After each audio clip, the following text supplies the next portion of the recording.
Hello and welcome to the Zero Group webinar series, where we discuss topics that matter to your SQL Server estate. I'm Brad Hibbs, Director of Operations at the Zero Group, where our goal is to equip companies to keep their SQL servers healthy, secure, and reliable, all without having a DBA. Data governance is a challenge for a business of any size, but especially for small to mid-sized businesses. Today, we'll discuss some of the common difficulties these organizations face when implementing data governance policies, as well as strategies to overcome them. You'll learn to secure organizational support, avoid pitfalls, and capitalize on initial successes, all while gaining the insight into practical data governance frameworks and methods to identify potential strategy gaps. Today, we're joined by Natasha Collins, a data consultant with the Zero Group who specializes in data engineering. Interviewing Natasha today is Joe Webb, managing partner at the Zero Group. Natasha, Joe, thanks for joining us today. Hey, thanks so much, Brad. Looking forward to chatting with Natasha today. Natasha, as you know, a lot of companies that we work with are in that small to medium-sized business space. And for them, data governance seems like a topic that may only be relevant to larger organizations. And those organizations typically already have a mature data environment and some mature architecture in place. And those smaller companies typically feel like they're understaffed. They got to focus on the mission critical things of security and maintenance and things like that. So tell me, from your perspective, is data governance something that small to medium-sized businesses really ought to focus on, spend some time on, and explore? Hi, thanks, Joe, Brad. Yes. Short answer, yes. But let me just say, let me begin by thanking you, both Brad and Joe, for giving us the space to have this conversation. I think it's a really important conversation. It's one that, as you know, I'm pretty passionate about. And it's a conversation that I think you're right. A lot of small and mid-sized businesses that haven't already begun the journey of formalizing data governance, they don't really know how to begin to have that conversation. It may feel like a sort of a monolithic imperative that needs to be brought to their organization, and they don't really know where to begin. And so, I guess I would say that yes, data governance. If you have data in your business environment, data governance principles are principles that you can benefit from. We here at the Zero Group have worked with organizations of all sizes. I personally have worked from everything from a small nonprofit up to a large corporation. And I have yet to encounter an organization or a company that could not benefit from some of the principles that are outlined in data governance frameworks. What that looks like depends largely on the industry. It depends on the company. It depends on the size of the company. It's going to look different for everybody, but there are some key areas in which you can begin to start an evaluation that do apply across the board, and that often can be initiated without a large spend or even without a large company-wide initiative. So to start, I would say we should talk about what are we talking about when we talk about data governance. For some people, they may not really even know what that means. And also, it's something that is a very, very broad topic, a huge umbrella for lots of different things. If you look up data governance, in a textbook or on Google, you're going to get a definition that is something probably along the lines of data governance consists of the policies and processes that ensure data availability, usability, integrity, and security. Those are kind of the big key features of data governance. But those are pretty broad in and of themselves. So for this conversation, I think, I like to think about data governance as being sort of made up of two components. There's the data quality component, which is the availability, the usability, the integrity of the data. And then there's the security and regulatory compliance component. Both of these components are really important. I would say most of us know the critical nature of the security and regulatory compliance component. I don't think I've ever worked with an organization that wasn't aware of this, and that wasn't taking some protective measures in that space. We all have our own data, our own personal data. We don't want our data compromised. And so we understand the importance and the responsibility, at least to some extent, of protecting that data. I think of security and regulatory compliance, that piece of data governance is sort of being like the front living room of data governance. It's what everybody's going to see. And if you fail, everyone's going to see it, right? And so we're going to take care. There's going to be fines attached. We're going to take care in that space. It's very important. And I laugh. Obviously, I'm not minimizing. It's very important. It's something that's talked about a lot. We've talked about it a lot. But if you give me the mic and I'm the data engineer, I'm going to say, yeah, but don't forget about our data quality over here, because I look at all those downstream processes for companies and I see the pain that is brought to them in the pain points when data quality issues arise. And I see the bottlenecks. I see the efficiencies that are lost when data quality is not a priority. And so we're having a conversation with me. So I'm going to probably shape my commentary mostly around those elements, because those are the backhaul. That's the backhaul closet of data governance. That's the area where we can keep putting it in the closet and shutting the door until the door won't shut anymore and everything spills out. And okay, now we got to look at data quality. So I would like to say I'm going to make the case today that taking a proactive approach in that area is important as well, and that there are some great steps that even the smallest organizations can take to improve their data quality. Interesting. Yeah. So I think you're right. I think for a lot of organizations, security and compliance really gets the forefront for data governance, but that aspect of data quality and the accuracy and completeness of the data that you are maintaining within the organization can have some pretty staggering implications if not done correctly or with a lot of forethought. Do you have maybe some concrete examples or maybe from your experiences of what failing to failing to ensure the accuracy and quality of the data, what that could lead to for an organization? Absolutely. So when we're talking about data quality and beginning the process, I mean, if you just tell someone, okay, go examine the quality of your data in your organization and determine where the failures are, that's way too broad. That's not something that's easily identifiable. But if we think about data governance in this space, in the data quality realm, what I like to think is that it's a communication issue in many respects. We're talking about aligning expectations across the organization for what the data is supposed to be, what it's supposed to contain. What are the appropriate data types? What is the semantic meaning? All of those things. And a lot of that alignment is really a communication issue.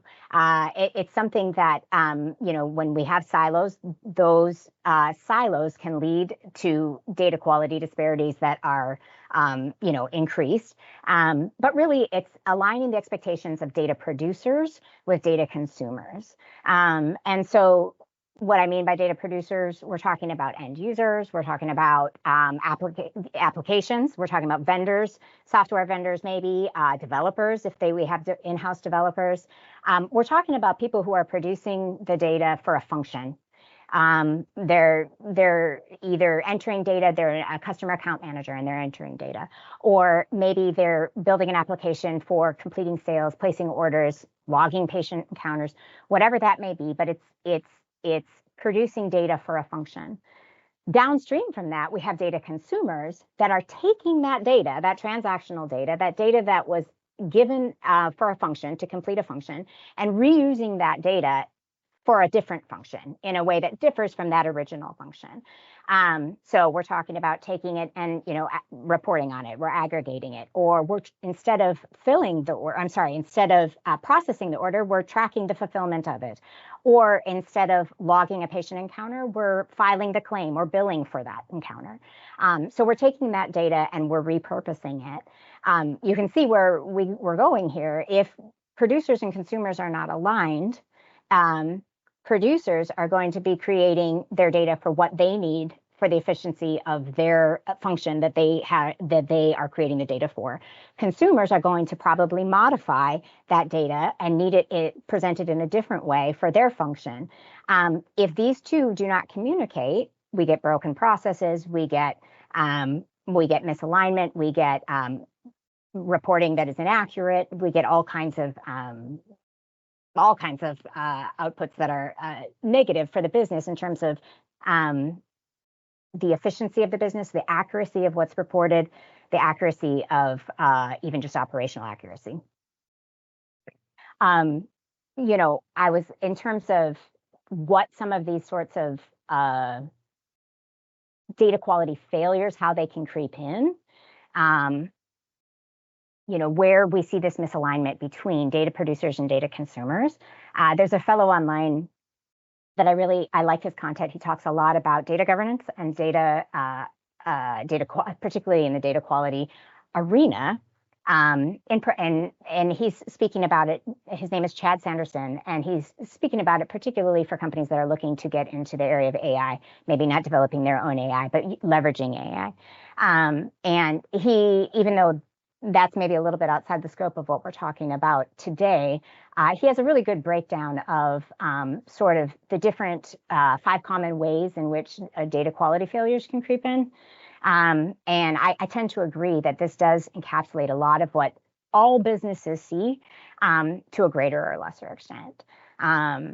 He talks about breaking schema changes. So we mentioned the data producers and data consumers. Well, imagine you have a piece of software, maybe it's an EMR, maybe you're a healthcare clinic, and the EMR vendor says that they have an upgrade for you. And in that upgrade, we see all kinds of changes. We see this all the time, right? Columns that were not null before suddenly become nullable, and we're seeing nulls pass through. We're seeing new columns. We're seeing deleted columns. We're seeing renamed columns. We're seeing changed data types. Mm-hmm. All those things have implications for the downstream processes that consume that data. All of those have the potential for breaking downstream processes. All of those things also have the potential for actually changing the meaning of the data. So, for instance, you can imagine an application in which maybe there's a time component. We're measuring something in minutes, and whoever is developing that application is tired of seeing minutes come through in the tens of thousands. They say, this is ridiculous, we want to change it to hours. So they go ahead and they make their change and they change it to hours. Now suddenly that data is, it's still a number, nothing's going to break, the number is passing through, but it means something totally different. And the downstream processes they are not aware of that change. And so somebody downstream says, wow, our efficiency has just gone up. We went from tens of thousands of minutes in our throughput to now all of a sudden we're at 150. What was the change? Well, change was a data change. It wasn't actually an operational change. So you can see that there's lots of, there are many different types of impact that can come from the different types of data quality failures. Real quickly, the other areas that he mentions, if there's any data engineers on the call, I would probably, if I could see your faces, I'd see some vigorous head nodding. Data duplication. Data duplication can come in from all kinds of places, all kinds of ways, and it's a constant issue. No SLAs, that's another one. An SLA, service line agreement, basically setting the expectations in the business for things like when data is going to be refreshed, for instance, or for when certain processes complete and the dependencies between them. So imagine process A, I have a very important data warehouse table. It feeds an executive dashboard that the CEO looks at every day. That data warehouse table depends on multiple file imports, let's say. And I know that those file imports usually come across at 2 a.m. And I, as a data engineer, my table doesn't refresh till 5 a.m. It's usually never a problem. And so I don't go any further than that. But there's nothing in place to alert us if the files didn't come through, or if there's a missing file, or if they weren't refreshed. So our business leader assumes that the dashboard is refreshed every day. But one day comes in, there's no data there. What's wrong? Data engineer is going to get a call, and there are going to be some people that aren't very happy, especially if there's an important meeting that's coming up that the CEO is hoping to get that information from. So SLAs is another area. And then back to, I mentioned this already, shifting business logic and changing semantic meaning. What we mean by that is, the business logic, of course, it's defining things like sales regions or category roll-ups or measures and reporting that that really there is no right or wrong. It just has to be defined by the business, and it should be centrally defined, because if it's not, different departments may be using the same measure, but actually using them in different ways. And semantic meaning, like I said, that's things like units of measure, making sure that we understand what the data actually represents when it's coming across and it's coming downstream, and making that unified across the organization, universally defined and understood. So these are some of the ways in which data quality failures can creep in, and some of the outcomes that we can see in terms of downstream processes and the impact on operations for the organization.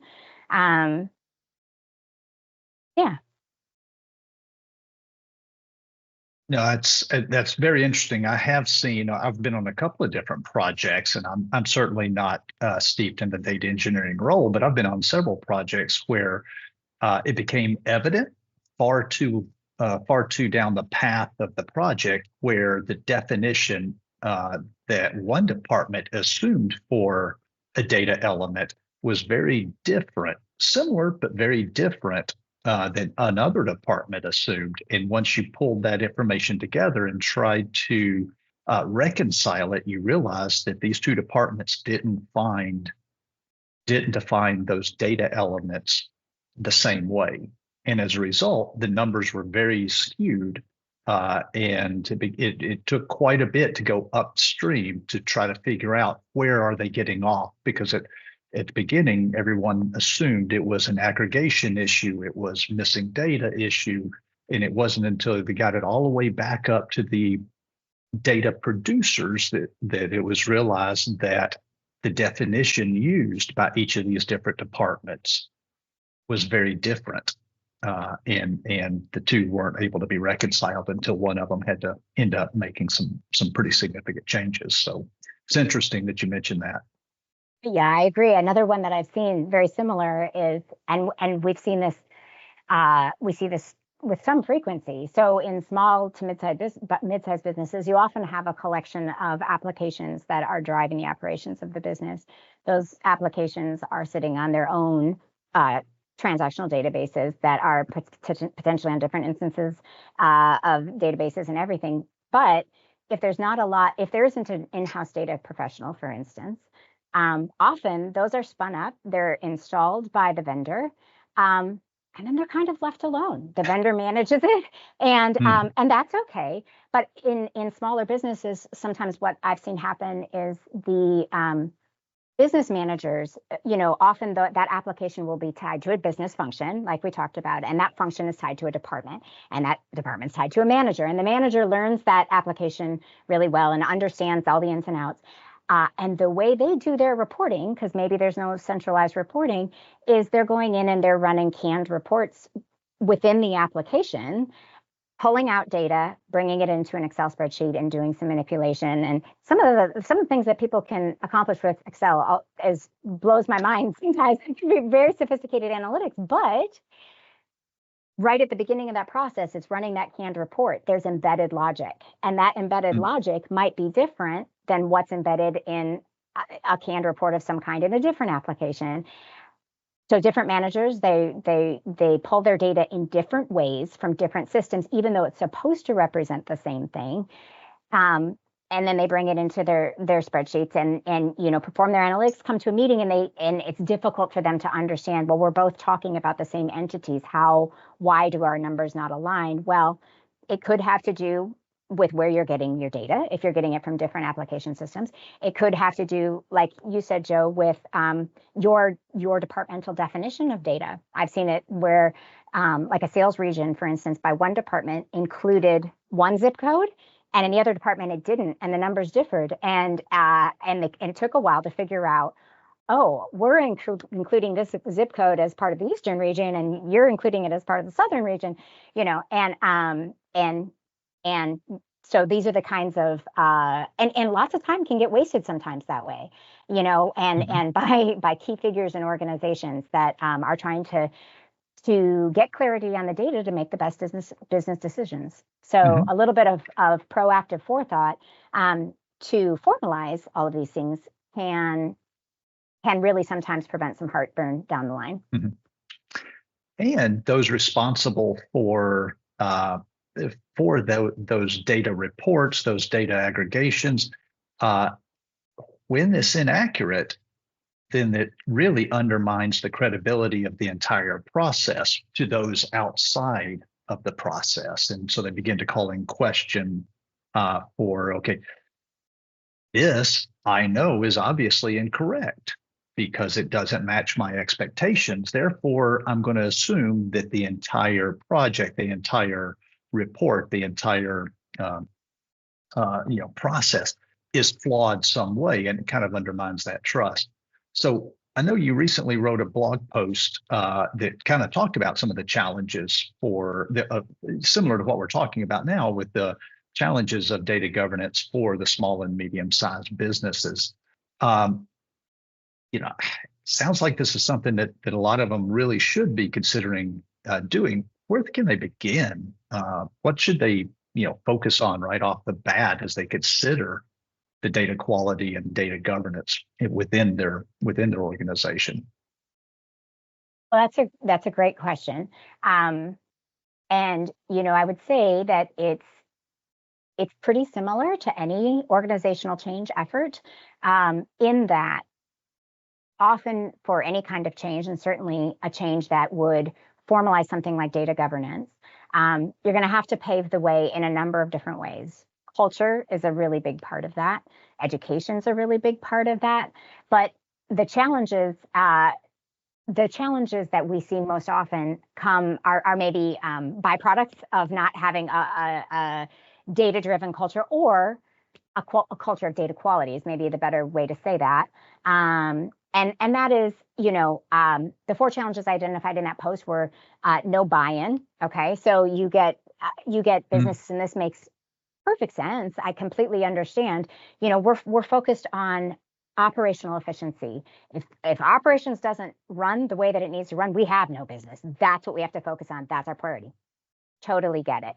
But the focus can sometimes be on that to the exclusion of forethought in terms of avoiding struggles down the line that would impede that operational efficiency, right? But if there's no buy-in, that's very difficult. That can definitely be a challenge that's difficult to overcome. If there's no buy-in, very likely there's no budget. So that's challenge number 2, in terms of no budget for setting aside resources for developing a governance framework. There's no champion. And when I say no champion, I mean somebody, very often there may be somebody like me, a data engineer, that sees, okay, we need to tighten up in these areas. We need to tighten up in our pipeline to improve our data quality and so on.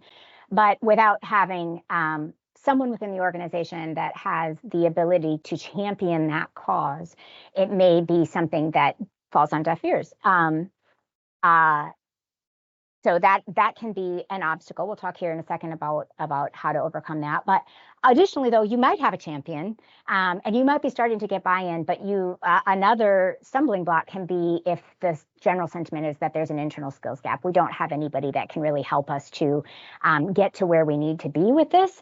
So that's just one more way in which it can get brushed under the rug, because other priorities come to play before that, and we don't have anybody in-house anyway, so we'll deal with that later. But I would say, to go back to obtaining that buy-in and obtaining a champion, some of the easiest ways to start to build attention, to change that culture, to build some attention, to build some support within an organization for an effort like this, which, by the way, should be an ongoing effort, an effort of continuous improvement. It's not a project that we say, okay, 2024, we are going to implement data governance and then it's going to be in place and we're good to go.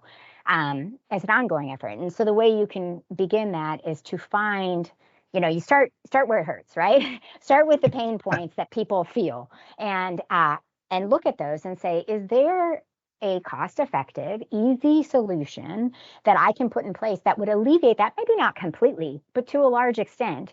And then can I use that and leverage that to highlight, hey, this is what a little bit of attention in this area can do in just this one small area. Here are a few more that we could start. And then, again, beginning to raise awareness and people's ability to look for these opportunities to improve the data quality. That's a really great way to start, because eventually, the business side, we're on the technical side, but on the business side, when they start to feel, when things run smoothly, when there is trust in the data, and they see that they can rely on the data to make their decisions. That champion that we didn't have, well, we probably are going to start to get that champion. And often those champions, I will say, usually, if we need a business side champion, it's often in the financial space, because usually we see financial folks see the importance of data quality first, because they see it when they hit their records books, if there's even a small disparity. So that's a good place to start. And then from there, if you have your champion, you can start to slowly start to build awareness, build processes around data quality that eventually lead to what we want to get to, is where the business side takes ownership in the data quality, and the technical side, the IT side, takes responsibility for stewarding the data. So the business defines it, and takes responsibility for making sure that all of the business is aware of that. This is what these data elements mean in these data domains, and that's done in collaboration and partnership with the technical side, who is responsible then for making sure that happens. And in that way, we distribute the accountability across the organization, but we give the ownership to those who know the data best, the people that are using it and managing it in the business. We give the responsibility of stewarding it to those who have the internal skill set to do it. Today's video is sponsored by the Sero Group. SQL servers, healthy, secure, and reliable. Contact us to learn more about our services, including Sero Shield, DBA Team as a Service. Go to www.theserogroup.com for more information. If you like what you hear on today's video, please hit the thumbs up button, consider subscribing, and hit the bell to be notified when we post new videos. Now, let's get back to the program.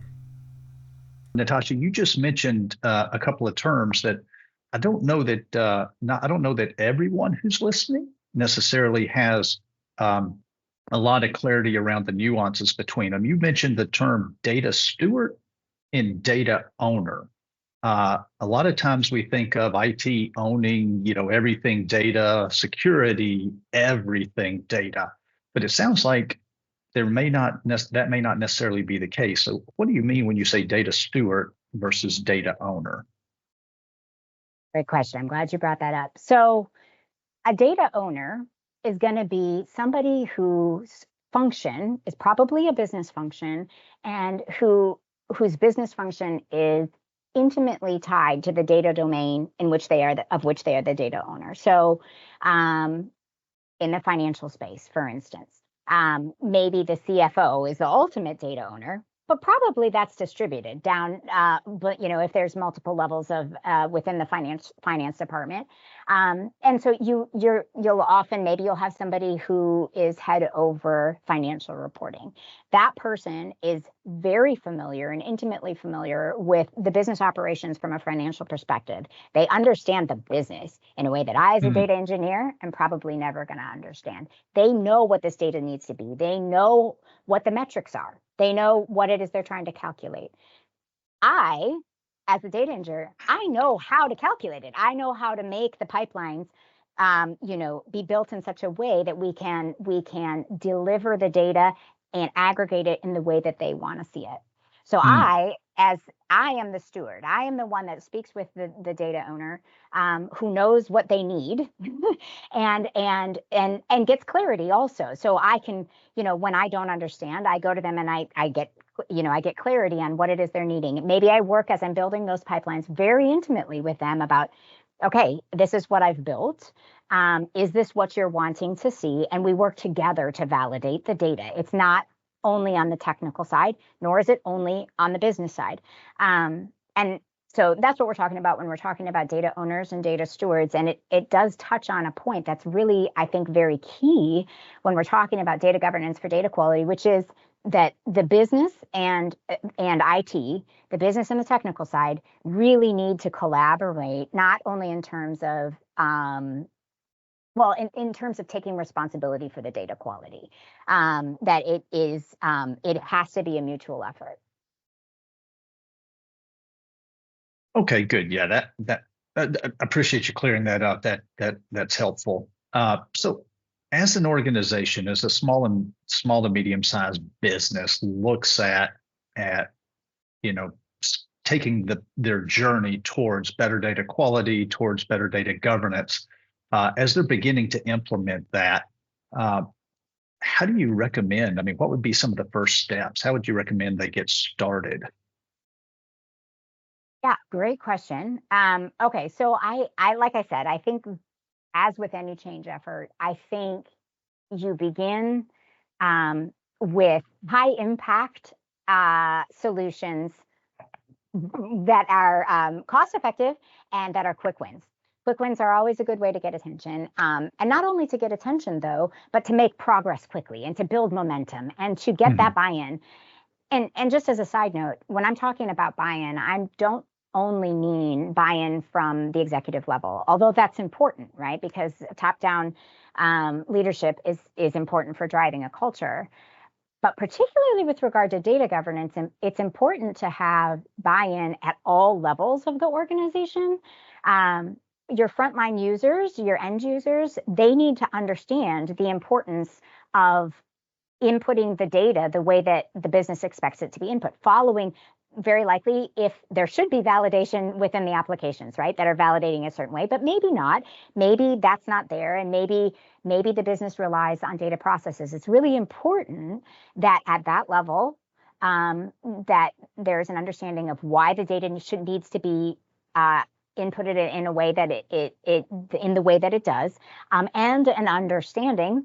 And part of data governance is measurement, right? Measuring to make sure that it is being added in that way and that there's joint accountability in that way.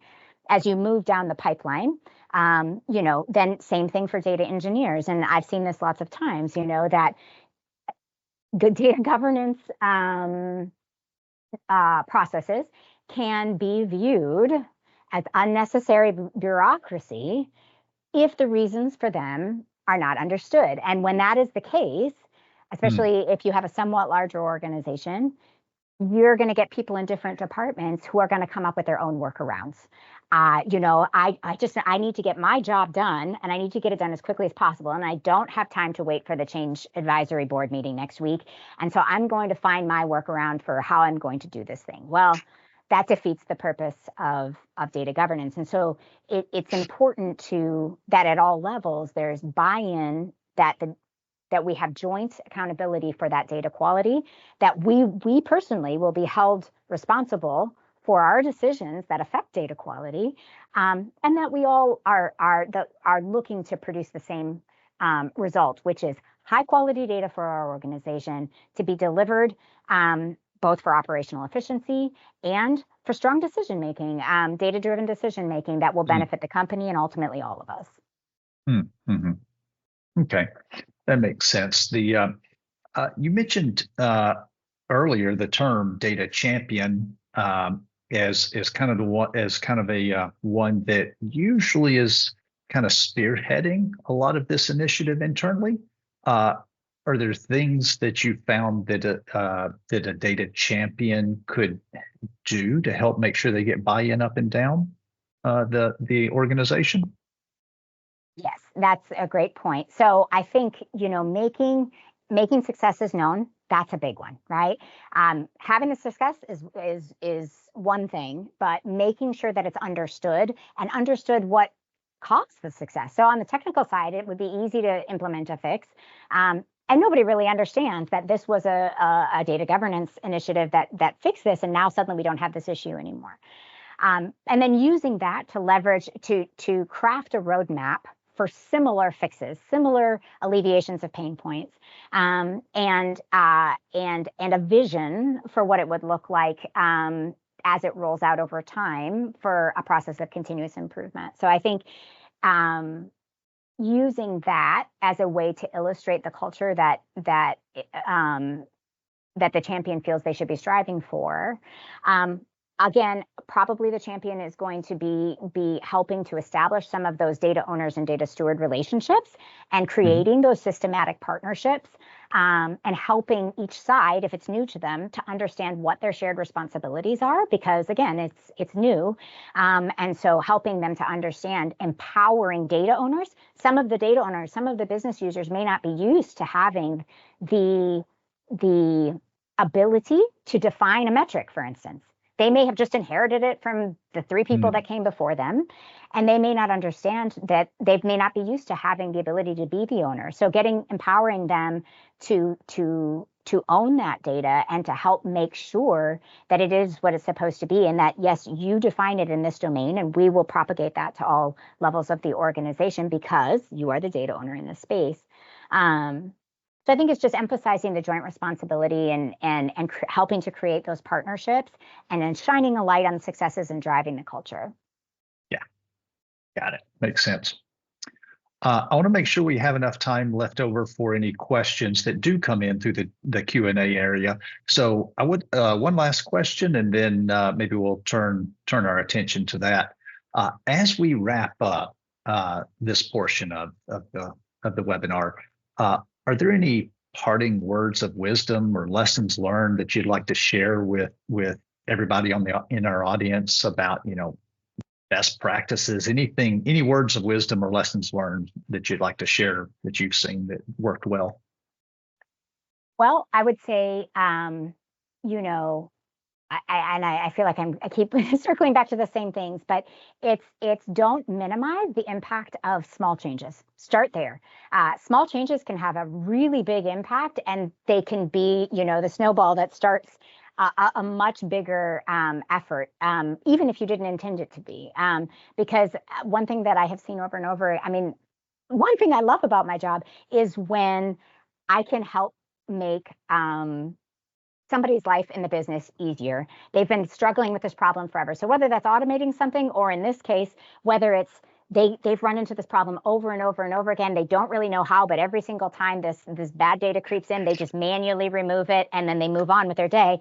Being able to say, I can for you, so these little small changes can have a really big impact, and that's the kind of thing that can drive culture and can create an energy of, let's all make this as smooth as possible. Let's stop firefighting, and let's start trying to avoid the fires, because it makes all of our lives better. It makes the business better. So I think starting there, starting with the quick wins, and not being discouraged when it doesn't happen overnight, because it's not going to.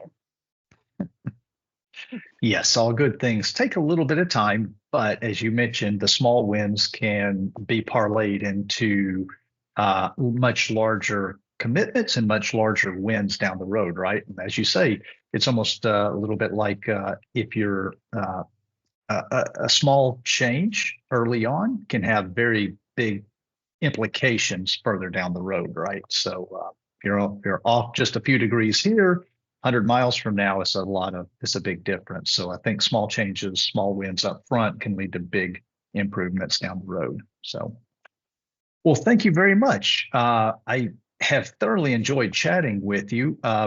Brad, I think you may have seen a question or two come in from the Q&A session. Would you like to ask Natasha those questions? Sure thing, can do. Just as a reminder for everybody, if you want to enter a question into the Q&A, we'll ask that of the group here and see if we can't get that answered for you. This question comes from Russ, and it may, I think you may have answered parts of this, but I'll ask his question and maybe you can summarize it for him. But how does SMB, a small to mid-sized business, tackle governance and management if they don't have a budget for an overarching data analyst that can be the expert of all the data sources and things like that? A really good question. And it's a difficult one because there is no doubt that there is a technical component to what we're talking about here. But I would say you start with the pieces that don't require technical changes. So a lot of this, like I said, it's about aligning expectations. A lot of it is communication. A lot of it is documentation. And so, depending on the nature of the problem, I think a lot of things can be distilled with education, with documentation, with aligning expectations and communication across the business. Then the few pieces that are left that might maybe do require or would greatly benefit from a technical intervention. Partnering with an external resource is a really great way to do that. And I think one thing that I would say that a benefit to tackling the pieces that you can without technical intervention first is that you thoroughly understand the problem. So if you're able to investigate it and to identify, where the breakdown is, and to do everything that you can to document and to educate, then by the time you have to bring in an external resource to make the technical change, you know exactly what you're asking for. You can explain to them as much as they need it for the context, but for the most part, you're saying this is what we're looking to solve in this particular instance. I would say starting there, if you went through your process and you implemented everything that you could from a business perspective, and there's a body of work, of technical work. Again, you've distilled it down to these are the things we need done. We have all this context that we can just hand over to you. I'm not asking you to come in. I mean, you could ask them to come in and just do the discovery and to figure it out. But if you don't have the budget for it and you don't want that, again, doing everything you can up front, and maybe in the meantime, getting some successes that get high level, visibility on it, and then getting a little bit of a budget and saying, I could make this even better if I could hire somebody just to make these few changes, and keeping the budget small. That's probably what I would recommend. Thanks, Natasha. That's great. I want to thank everybody for attending today's webinar. Today's meeting will be published on our YouTube channel, and a link will be sent out when it is available. Our YouTube channel can be found at www.youtube.com/@the You can contact us using any of the methods that are shown on screen right now if you would like any additional information. We really appreciate everyone joining us today, and we'll see you on the next webinar. Take care.